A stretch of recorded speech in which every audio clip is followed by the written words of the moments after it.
नमस्कार दोस्तों, एक बार फिर स्वागत है आपका आपके अपने चैनल पे। और आज हम पढ़ने जा रहे हैं बहुत ही अच्छा सा प्यारा सा आपकी तरह मासूमियत सा दिखने वाला टॉपिक, जिसका नाम होगा केमिकल क्लासिफिकेशन ऑफ मैटर, यानी पदार्थ की रासायनिक आधार पे पदार्थ को का वर्गीकरण या पदार्थ को किस प्रकार से बांटा जा सकता है। ये चीज़ें हम पढ़ने जा रहे हैं। क्या? रासायनिक आधार पर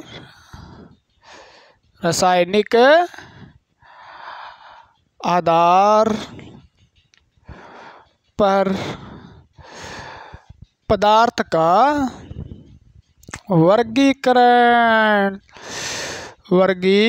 यानी केमिकल क्लासिफिकेशन ऑफ मैटर, यानी हम रासायनिक आधार पे, यानी हमने भौतिक आधार पे फिजिकल क्लासिफिकेशन ऑफ मैटर किया था पीछे, यानी भौतिक आधार पे पदार्थ को हमने पीछे बांटा था ठोस, तरल, गैस, उसके बाद हमने बांटा था प्लाज्मा, उसके बाद हमने कहा था बोस आइंस्टीन कंडक्टेंस। इस प्रकार से 5 उसकी अवस्थाएं बताई थी। उसी प्रकार आज हम अवस्था किसकी, वो पदार्थ का वर्गीकरण क्या अवस्था हो सकती है या क्या उसके भाग हो सकते हैं, रासायनिक आधार के गुणों के आधार पे उसको क्या क्या बोला जा सकता है, किसको, पदार्थ को। ठीक है ना, पदार्थ को। तो रासायनिक आधार पे पदार्थ को बांटा जा सकता है वैसे 2 भागों में। हमने क्या कहा था, क्या है, द्रव्य है। क्या नाम दिया था? द्रव्य, यानी इसको हमने नाम दिया था मैटर। ठीक है। अब मैटर 2 प्रकार का हो सकता है। एक तो प्योर मैटर हो सकता है, ये तो आसान है जी, बिल्कुल आसान है जी।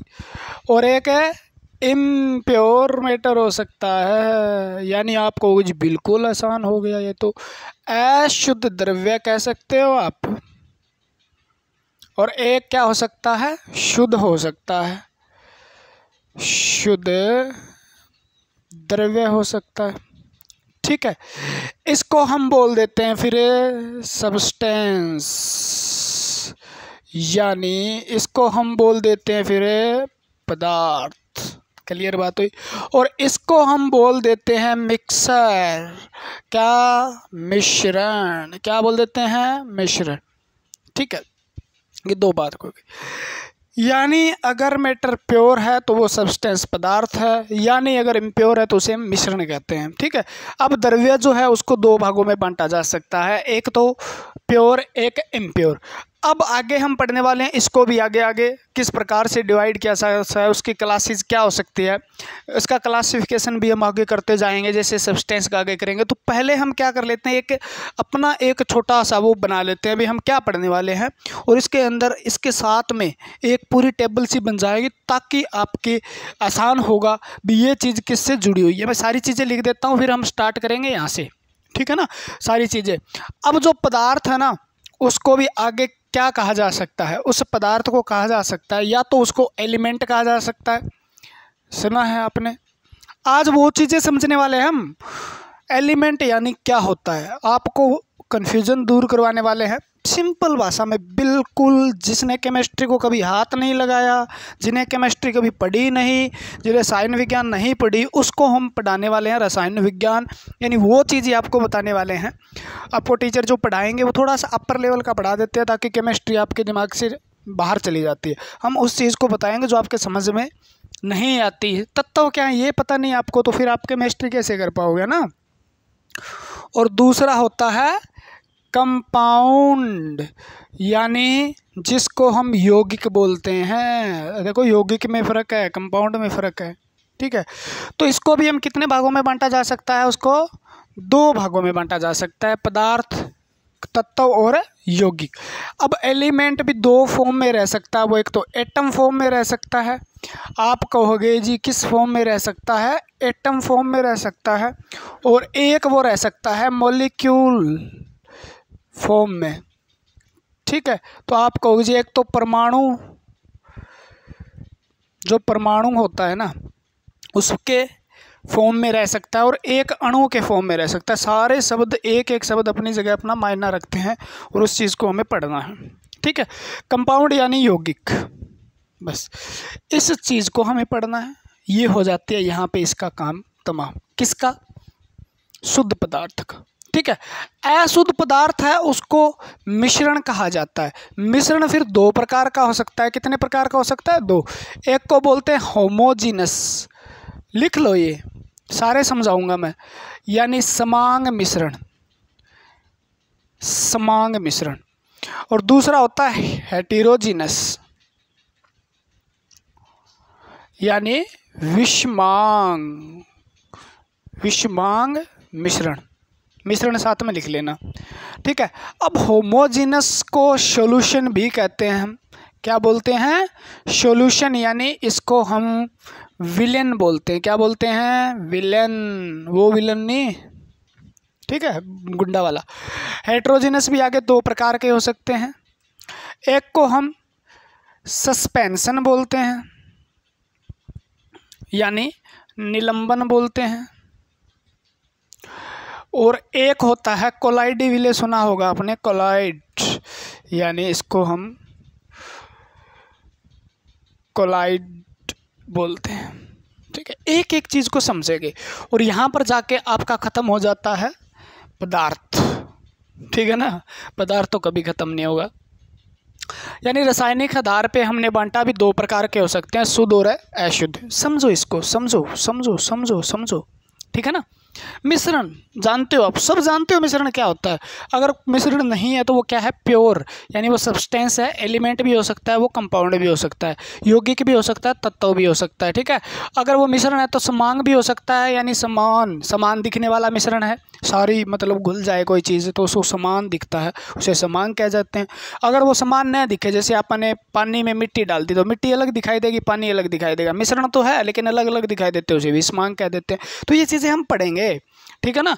अणु क्या है, परमाणु क्या है, 118 तत्व कहाँ है, किस किस प्रकार से उसको धातु, अधातु, मेटालॉइड, मेटल, ठीक है, नॉन मेटल, उसके बाद कार्बनिक, अकार्बनिक, सारी चीज़ें टपा दिमाग में घुसानी है अपने को बस।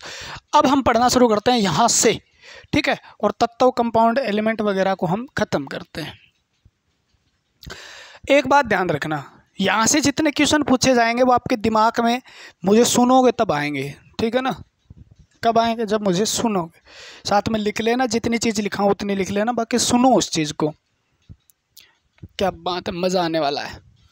यानी हमने कहा सब्सटेंस पढ़ेंगे हम, यानी हम पढ़ने वाले हैं पदार्थ के बारे में, ठीक है। मैटर अलग चीज़ है, मैंने शुरू में बताया था पहले लेक्चर के अंदर भी। नाम एक बार मैटर को पदार्थ, सारे सब्सटेंस है मान लो, वो है तो क्या? द्रव्य ही है ना, द्रव्य का भाग हो गया। पदार्थ जो है तो आप कह सकते हो प्योर फॉर्म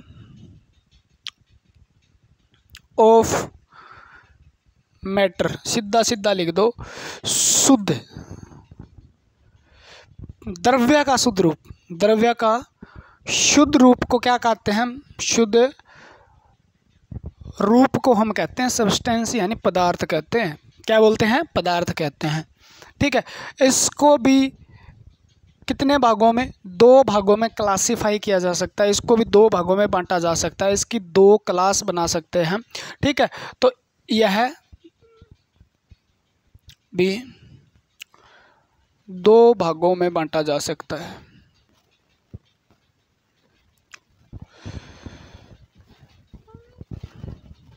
ठीक है। पढ़ेंगे इसको। इसके जो होते हैं ना दो भागों में, कौन से वो तो बांटेंगे। इसके भी अपने गुण होते हैं, तो इसके पास निश्चित गुण व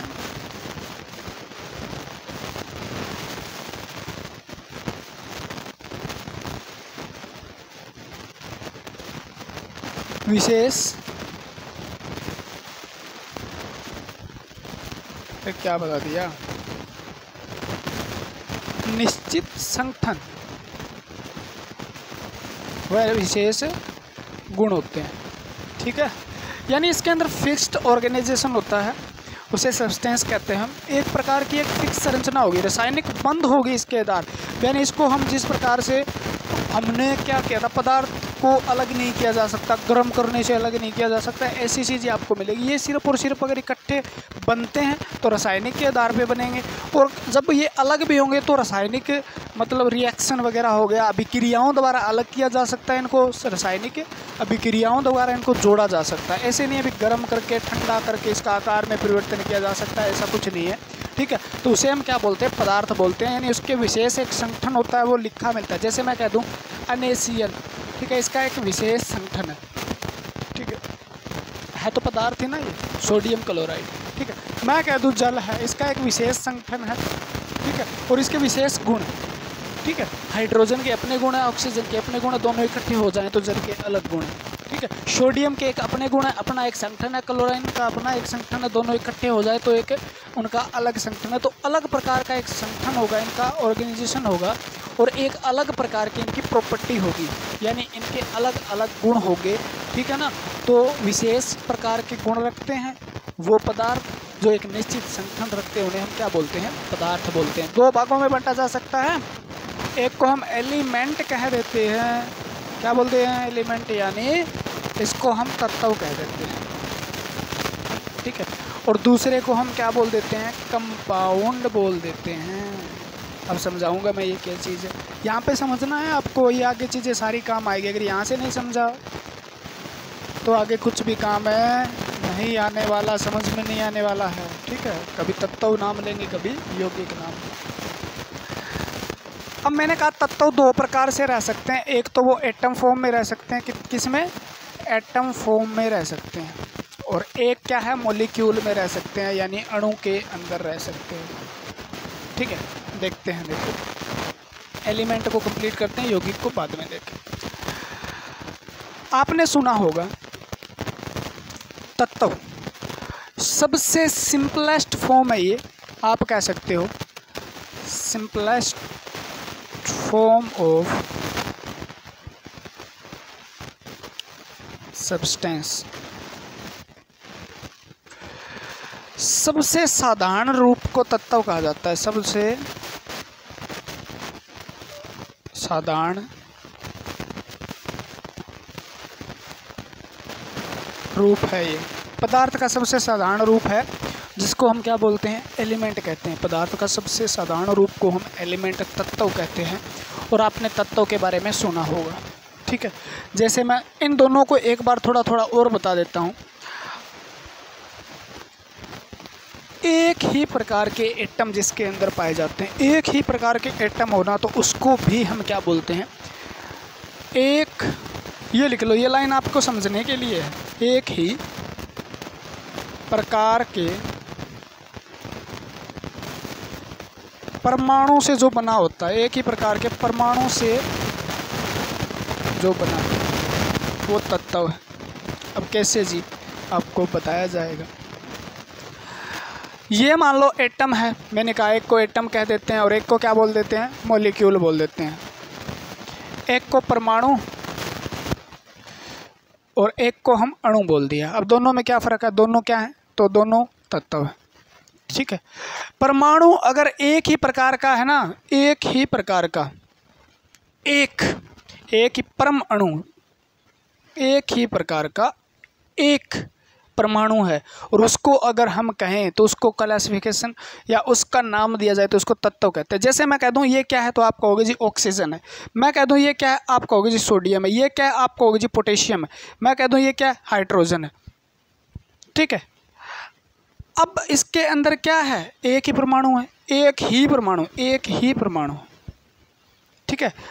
पोटेशियम है, हाइड्रोजन है, मैं कह दूं ये क्या है तो हीलियम है, तो उसको हम क्या बोल देते हैं, उस परमाणु, तो इसको हम क्या बोल देते हैं, परमाणु बोल देते हैं। उसको एटम फॉर्म रह सकता है, ये किस में रह सकता है, यानी एक में भी तो रह सकता है ये, और एक से ज़्यादा।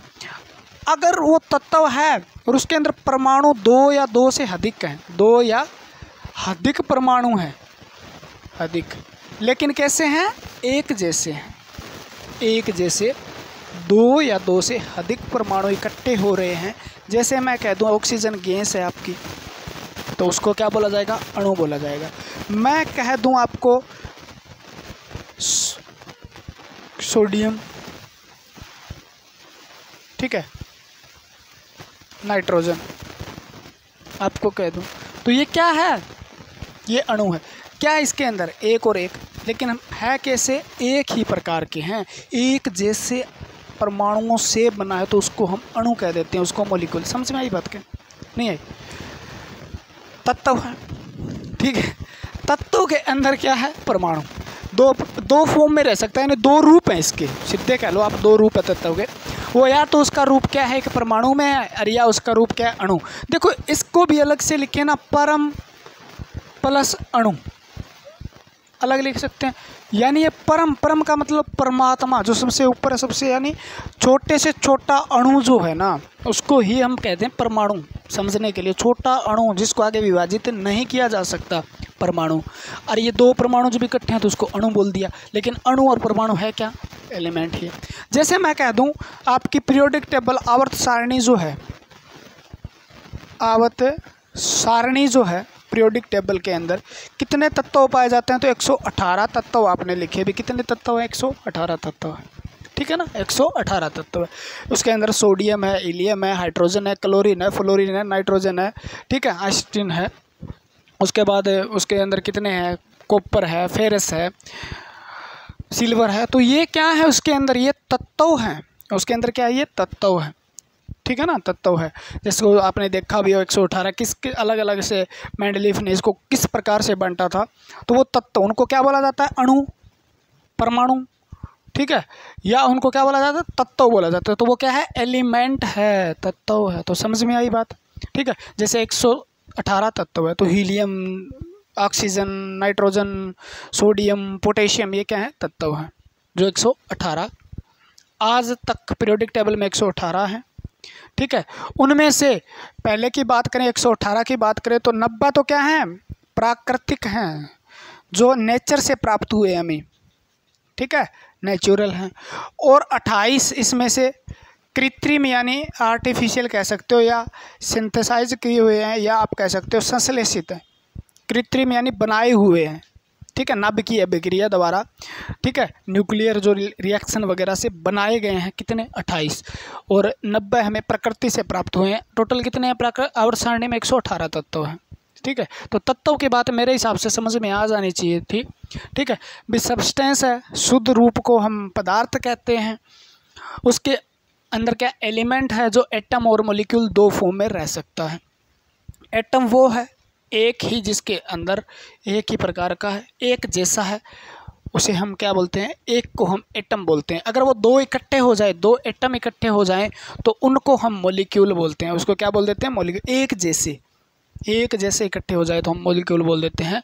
सिंपलेस्ट फॉर्म ऑफ सब्सटेंस है क्या है, एलिमेंट। सबसे सिंपल जो है एलिमेंट जो है, पदार्थ है, वो क्या है, तत्व है, ठीक है। एक ही प्रकार के परमाणु से बना है, एक ही प्रकार के परमाणु से बना है, तो उसे एलिमेंट कहते हैं। मैं कह दूं जी, बता दिया मैंने, छोटे छोटे एग्जाम्पल ज़्यादा नहीं लिखने आपको। जैसे ये आपको छोटे से एग्जाम्पल लिखने हैं, तो उसे एटम और मॉलिक्यूल कहा जाता है। अब हम पढ़ते हैं कंपाउंड के बारे में। किसके बारे में पढ़ने वाले हैं हम, कंपाउंड के बारे में, ठीक है। अगर दो बात और लिखनी चाहो तो मैं देखो, तत्व जो है बड़ी चीज़ है भाई। अब ब्रह्मांड के अंदर सबसे ज़्यादा कौन सा तत्व पाया जाता है, ये पूछ लिया आप, ब्रह्मांड,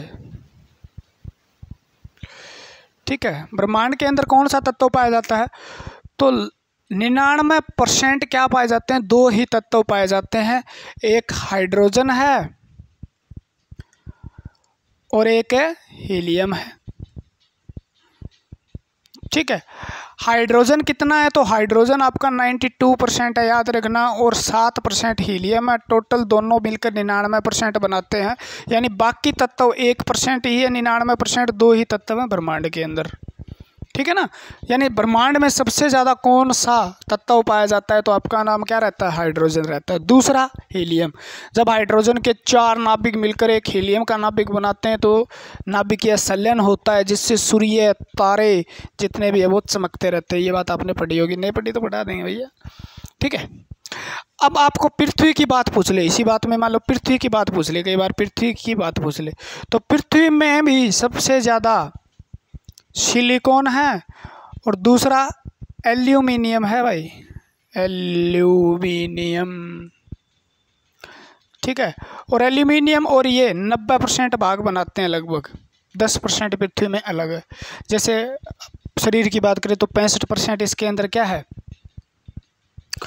ऑक्सीजन है, 18% कार्बन है, 10.5% इसके अंदर हाइड्रोजन होता है। तो ये हम कोशिका में पढ़ते हैं, ठीक है। तो पृथ्वी के अंदर सबसे ज़्यादा सिलिकॉन पाया जाता है और दूसरा एल्यूमिनियम। ब्रह्मांड में सबसे ज़्यादा हाइड्रोजन पाया जाता है, उसके बाद हीलियम, बाकी 1% और बाकी तत्व पाए जाते हैं, ठीक है ना। क्लियर हो जाना चाहिए। सूर्य में पूछे तो भी हाइड्रोजन, तारों में पूछे तो भी हाइड्रोजन, ठीक है ना। दूसरे नंबर पर तारा, और क्योंकि सूर्य क्या है, तारा ही है, उसमें भी दूसरे नंबर पर हीलियम पाया जाता है। ये तत्व हो गया। अब 118 को तो यहाँ पढ़ेंगे नहीं, क्योंकि वो तो हम आगे पढ़ने वाले हैं। तत्वों को भी आगे बांटा जा सकता है, जैसे आपको अलग अलग तत्व, जैसे मैं कह दूँ जी मेटल है,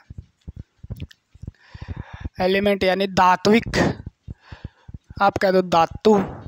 दूसरा आपको नॉन मेटल, अधातु, सारी चीज़ें आगे पढ़ने वाले हैं। माया धातु, तत्व इतना ख़त्म नहीं होता यहाँ पे, ठीक है। मेटेलॉइड, उपधातु, तो यौगिक को भी आगे आगे भागों में बांटेंगे हम, ठीक है। पदार्थ को भी कार्बनिक पदार्थ, अकार्बनिक पदार्थ, ठीक है। पदार्थ हो 2 भागों में। तो वो चीज़ें आगे पढ़ने वाले हैं हम, जहाँ पर हमें ज़रूरत पड़ेगी। एक बार हमें मोटा मोटा इसको समझना है और उसके बाद हमारी केमिस्ट्री की क्लास जो है स्पीड से चलने लगेगी, इतना समझ में आ जाए तो। आगे हम पढ़ने वाले थे कंपाउंड यानी यौगिक क्या होता है।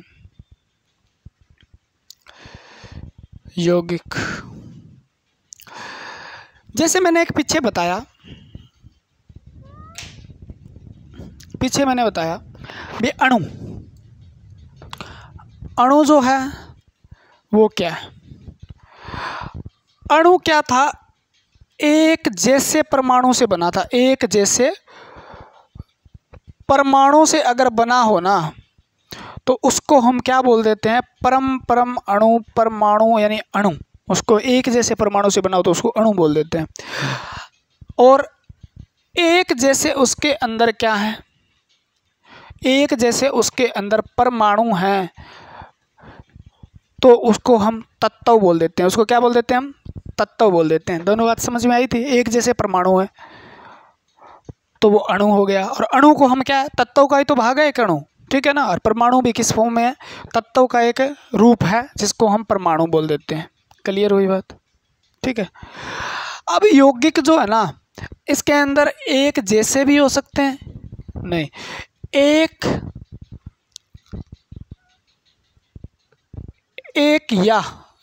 दो या दो से अधिक, दो या अधिक परमाणु से किसी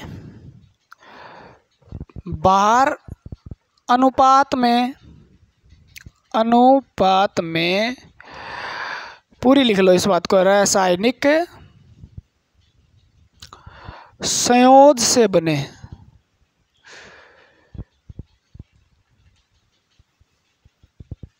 पदार्थ को यौगिक कहते हैं।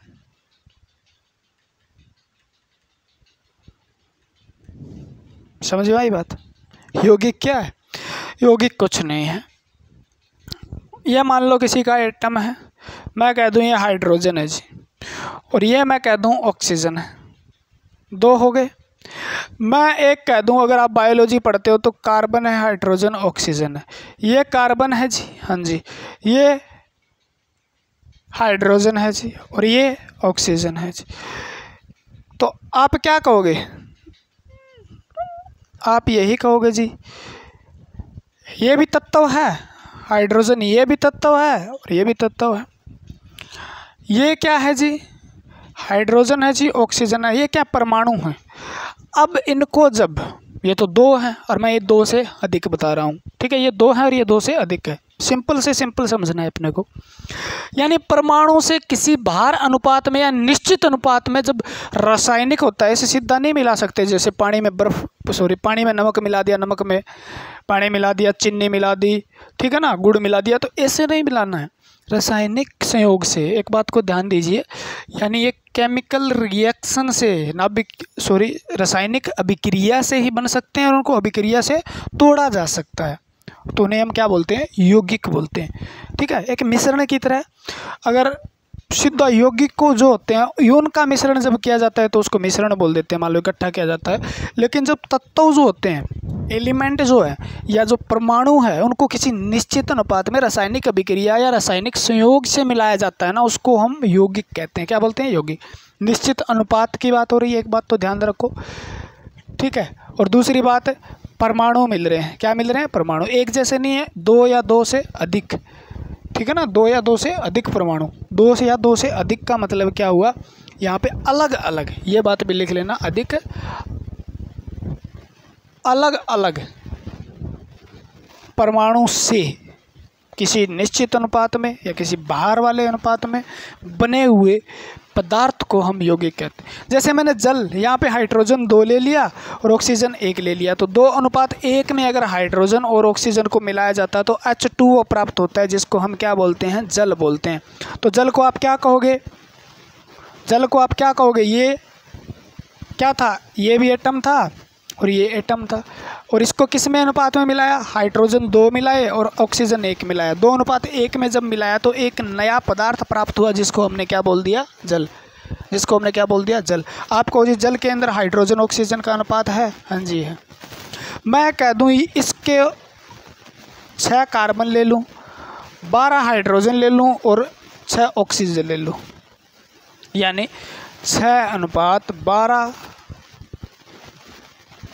1:2:1 के अंदर इसको मिलाया जाए, यानी 6 कार्बन हो गए, 12 हाइड्रोजन ऑक्सीजन, तो ये क्या बन जाएगा? C6H12O6 बन जाएगा, जिसको आप ग्लूकोज कहते हो। क्या कहते हो? ग्लूकोज। तो इसके अंदर आपने सुना भी होगा कार्बन, हाइड्रोजन, ऑक्सीजन, तो इसको मैं क्या बोलूँगा? अब यौगिक बोलूँगा। क्या बोलूँगा? यौगिक। और ये भी क्या है? यौगिक है। ये भी क्या है? यौगिक है। तो जल यौगिक है, पदार्थ तो है ही है, लेकिन क्या है? यौगिक है, क्योंकि निश्चित अनुपात में बने। ये भी यौगिक है। ठीक है, अब मैं सिंपल से सिंपल एग्जांपल दूं आपको। कार्बन डाइऑक्साइड ले लेता हूँ।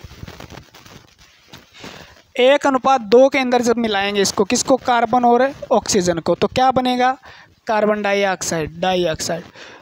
और इनको मैं मिला दूं कार्बन और ऑक्सीजन को 1:1 में, तो ये क्या आएगा? CO, जिसको हम कार्बन मोनोऑक्साइड कहते हैं। क्या बोलते हैं? मोनोऑक्साइड। तो ये क्या है? तत्व नहीं है, ये यौगिक हैं दोनों। क्या है? यौगिक है। और मिला के दिखाते हैं आपको। ठीक है, 2 हाइड्रोजन और ऑक्सीजन 2:2 में मिला दो, इसको बन जाएगा H2O2, यानी ये क्या है? हाइड्रोजन पेराऑक्साइड है। हाइड्रोजन पेराऑक्साइड है। ठीक है, जैसे आप मिलाओ HCl, हाइड्रोक्लोरिक एसिड जो है, ये क्या है? यानी हाइड्रोजन और क्लोरीन को 1:1 में मिलाएंगे, निश्चित अनुपात में मिलाएंगे, तो HCl हमें प्राप्त होता है। कैल्शियम क्या है? कार्बोनेट। Calcium carbonate. एक तो कैल्शियम ले लो, ठीक है, कार्बन ले लो, ऑक्सीजन ले लो, तो कैल्शियम 1: कार्बन 1 और 3 में जब इन तीनों को इकट्ठा मिलाया जाएगा तो हमें कैल्शियम कार्बोनेट प्राप्त होता है। सोडियम कार्बोनेट NaCO3N, तो सोडियम को 2:1 में मिलाया, कार्बन को 1:1 में मिलाया और ऑक्सीजन को 3:1 में जब मिलाया गया तो हमें एक नया यौगिक कंपाउंड प्राप्त हुआ, जिसको हम क्या बोलते हैं? Sodium carbonate. ठीक है, तो इसी प्रकार से प्राप्त हुए।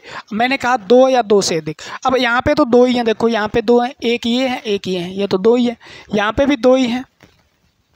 ठीक है, अलग अलग परमाणुओं को जब मिलाया जाता है, यहाँ पे कितने हैं? 1 2 3 है, 2 से अधिक भी हो गए।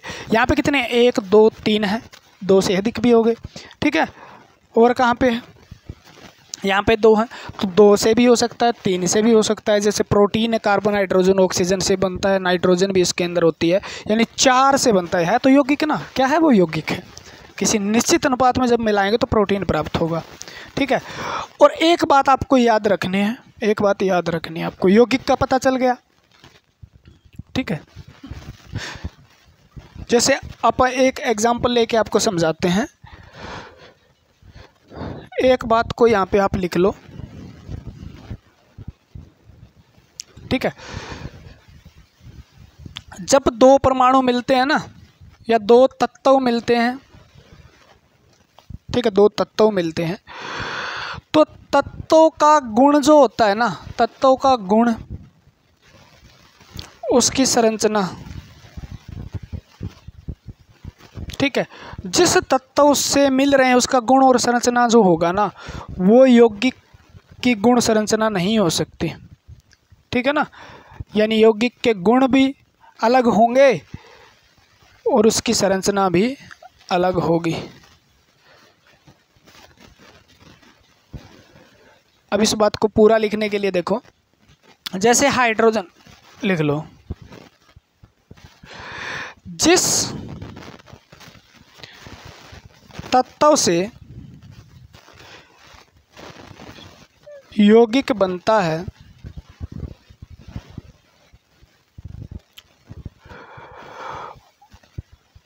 उन तत्वों से यौगिक के, समझाऊंगा मैं, यौगिक के या यौगिक का गुण व संरचना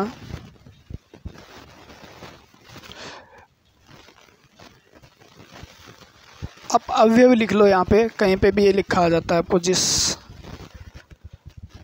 अवयव, तो उन गुण संरचना अवयवों से भिन्न होती है। अगर ये बात आपने लिख ली तो मैं समझाता हूँ आपको, देखो, ठीक है। अपन ने क्या कहा था अभी, हाइड्रोजन और ऑक्सीजन को जब मिलाया जाता है 2:1 के अंदर, किस तरह से होंगे, 2:1 के अंदर, तो ये हाइड्रोजन था और ये ऑक्सीजन का परमाणु था। इनको जब दोनों को रासायनिक अभिक्रिया द्वारा साथ में मिलाया गया, ऐसे तो आप नहीं मिला सकते ना, अभी हाइड्रोजन आपके हाथ में है और एक आप ऑक्सीजन ले ले, इसको मिला दिया, जी चाहे जब अलग कर लिया, ऐसा तो नहीं है ना। यानी रासायनिक अभिक्रिया से ये अलग किया जा सकता है, रासायनिक अभिक्रिया से इसको मिलाया जा सकता है। जब मिलाया तो आपको प्राप्त हुआ जल।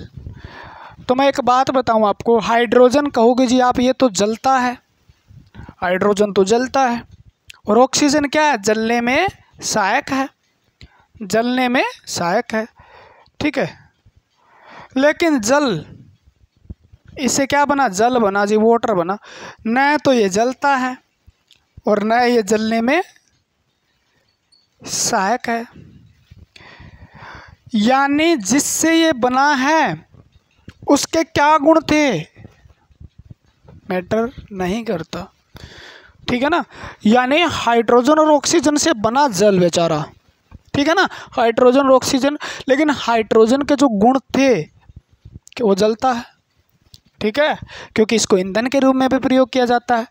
हाइड्रोजन को किसके रूप में, ईंधन के रूप में प्रयोग किया जाता है। ऑक्सीजन जलने में सहायक है, अगर ऑक्सीजन की उपस्थिति ना हो तो आपको पता ही है चीज़ें जलती नहीं है, ठीक है ना। कमी हो जाए तो पूर्ण दहन नहीं होता, आपको पता भी होगा। यानी हाइड्रोजन ऑक्सीजन दोनों के जो गुण थे वो जल में गुण नहीं है, तो इसके गुणों से इनके गुण भिन्न होते हैं, ये बात यहाँ पे लिखी गई है। यानी जिनसे ये बना है, जिन तत्वों से बना है, तो उसके गुण, यौगिक के गुण जो है ना, उन अवयवों से यानी उन तत्वों से यौगिक के गुण अलग होंगे, ये बात को समझ लेना आप। जैसे हाइड्रोजन आप जलता है जी, ऑक्सीजन जलने में सहायक है, लेकिन जल न तो जलता है और न जलने में सहायक है, दोनों का कोई भी गुण नहीं रखता ये तो आग बुझाता है, क्या करता है, ये आग बुझाता है। समझ में आई ना बात, आई ना या नहीं आई, ठीक है। तो ये बात यहाँ कहने की है, अभी तत्वों के जो गुण और संरचना है ना, वो गुण और संरचना यौगिक की हो ये कभी भी जरूरी नहीं है, उनसे अलग ही होगी, उनसे क्या होगी, अलग ही होगी। क्लियर हुई बात, हाँ जी, ठीक है ना, एकदम क्लियर होगी। तो यौगिक ये था, क्या था, यौगिक था। तो मैंने बहुत बताया, जैसे सोडियम क्लोराइड भी यौगिक है, सोडियम क्लोराइड भी यौगिक है, ठीक है। कितने यौगिक के नाम बताए थे मैंने, लिख दूंगा यहाँ पे। जल यौगिक है, सोडियम क्लोराइड यौगिक है, नमक, ठीक है। सोडियम क्लोराइड के बाद आपका रह गया कैल्शियम, जो याद है आपको वही लिख रहा हूँ। कैल्शियम कार्बोनेट यौगिक है, सोडियम कार्बोनेट यौगिक है,